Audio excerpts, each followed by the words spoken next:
This is Chris Orser Landscaping coming to you from a homeowner's property, and great example of a more of a natural setting with a wooded setting here.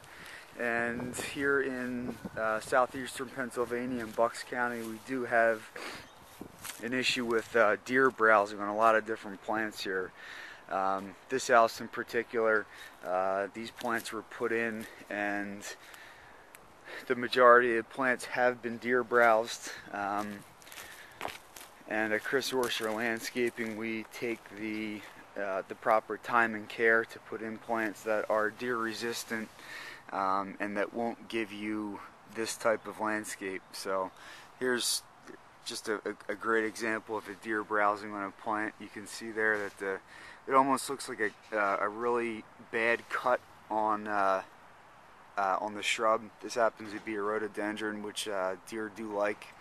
And you can kind of see that it just looks brownish on the end, and it's just a really kind of rough, it almost looks like a rough cut that somebody came in with like a really sharp saw and tried to saw off the ends of the stem. So that's how you can tell if deer have been browsing on it. The other issue here is because of these large trees, a lot of times what happens is that it soaks up a lot of the nutrients, and it affects the pH levels and such in beds like this. So the other thing that Chris Orser Landscaping does is come in before we plant any plant. We do take a soil sample to test the pH levels, nutrient levels, nitrogen, phosphorus, potassium, other micronutrients and macronutrients that ensures you whatever plants that we do put in is going to thrive and look healthy and